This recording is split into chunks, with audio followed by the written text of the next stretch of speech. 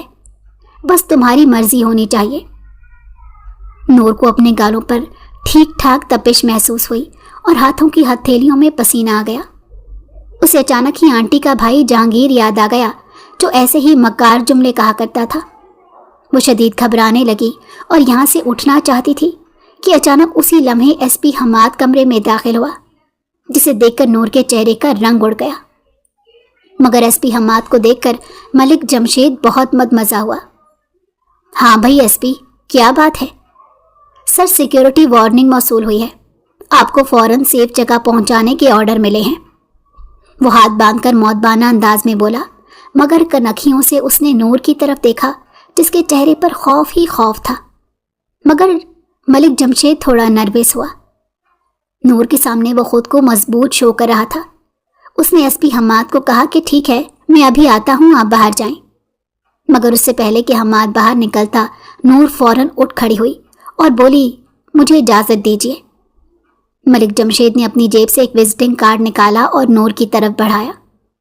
یہ لو، اس پر میرا نمبر لکھا ہے، مجھے کال ضرور کرنا. نور نے سرد لہجے میں کہا، میرے پاس موبائل نہیں ہے. اس کے اکھڑے لہجے کو حماد نے محسوس کیا اور نظر اٹھا کر نور کی طرف دیکھا تو اسے لگا جیسے یہ لڑکی دیگر لڑکیوں سے بہت مختلف ہے جو کسی کے اسٹیٹس سے مروب ہونا نہیں جانتی. لیکن ملک جمشید نور کی بات سن کر مسکرا دیا. موبائل کا انتظام ہو جائے گا اور آج ہی ہوگا، تم فکر مت کرو. نور نے مزید وہاں رکنا مناسب نہیں سمجھا اور فوراً دفتر سے باہر نکل گئی. اس کا دل تیزی سے دھڑک رہا تھا، لیکن اب کی بار دل دھڑکنے کی وجہ ایس پی حماد تھا جسے وہ دوبارہ سے دیکھے گئی. یہ تو اس نے سوچا ہی نہیں تھا. کالج کا فنکشن ختم ہوتے ہی وہ الجھے دماغ کے ساتھ باہر نکلی تھی کہ اچانک ایک سیاہ شیشوں والی گاڑی اس کے قریب آ کر رکی. دروازہ کھلا اور اندر بیٹھے ایک باوردی آدمی نے نرمی سے کہا، محترمہ، وزیر صاحب آپ سے چند منٹ بات کرنا چاہتے ہیں. نور ایک دم پلٹی، اس کی آنکھوں میں پریشانی سی امڈ آئی. کون وزیر صاحب؟ ملک جمشید. ملک جمشید کے نام پر نور کے چہرے پر الجھن کے آثار نمایاں ہوئے. وہ جانتی تھی کہ ملک جمشید ضرورت سے زیادہ اس میں دلچسپی لے رہا ہے، مگر وہ کسی بھی صورت اس سے ملنے کو تیار نہیں تھی. نور نے سخت لہجے میں جواب دیا، مجھے کسی سے کوئی بات نہیں کرنی، راستہ دیجیے. آدمی کے چہرے پر نرمی کے باوجود آنکھوں میں ایک عجیب سی دھمکی جھلک رہی تھی. یہ آپ کی بہتری کے لیے ہے محترمہ، آپ انکار کر کے حالات کو اپنے خلاف نہ کریں.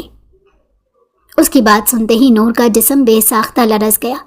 وہ پیچھے ہٹنے ہی لگی تھی کہ اچانک ایک بھاری اور سخت لب و لہجے میں اسے آواز سنائی دی، کیا بات ہے وجدان، اس لڑکی کو کیوں روکا ہے؟ نور نے حیرانی سے سر اٹھا کر دیکھا تو سامنے ایس پی حماد تیز قدموں سے ان کی طرف آتا دکھائی دیا. اس کا چہرہ سپاٹ اور آنکھوں میں سختی تھی. وہ جیسے ہی قریب پہنچا لیکن نور کی طرف دیکھنے سے اس نے گریز کیا. سر جی، وہ اپنے ملک صاحب کی بات ہے. اس کے چہرے پر ذو معنی سے مسکراہٹ ابھری تو ایس پی حماد کے لب سختی سے بھینچ گئے. وجدان، تم جانتے ہو کہ اس وقت ملک صاحب کی جان کتنے خطرے میں ہے. ہمیں فل سیکیورٹی فراہم کرنے کا حکم دیا گیا ہے، تو کیا یہ بلا وجہ ہے؟ نو سر. وجدان حماد کی بات پر ایک دم الرٹ ہو گیا. فوراً اگلی گاڑی والوں کو چلنے کا کہو. یہاں سے جتنا جلدی ہم نکلیں اتنا ہی بہتر ہے. خدا نخواستہ اگر کچھ ہوا تو یہی ملک صاحب اپنی اداؤں کا ذکر بھول جائیں گے اور گریبان ہمارا پکڑیں گے. وجدان نے سر ہلایا جیسے بات کی تہہ تک پہنچ گیا ہو. پھر ایک دم سلوٹ کرتے فوراً بولا، ٹھیک ہے سر، میں بتاتا ہوں. وہ تیزی سے اگلی گاڑی کی طرف دوڑا جہاں ملک جمشید کی گاڑی بھی موجود تھی. نور دھڑکتے دل کے ساتھ یہ سب خاموشی سے دیکھ رہی تھی. اس کی آنکھیں خوف اور اضطراب سے لبریز تھیں. ایس پی حماد نے ایک نظر اس پر ڈالی اور سخت لہجے میں بولا، تم یہاں سے جتنی جلدی ہو سکے گھر چلی جاؤ. اس کی آواز میں کوئی لچک نہیں تھی، جیسے حکم جاری کر رہا ہو. نور نے پہلی بار کسی مرد کی سختی کو تحفظ کے احساس میں ڈھلتے دیکھا تھا. وہ سختی جو اس نے ہمیشہ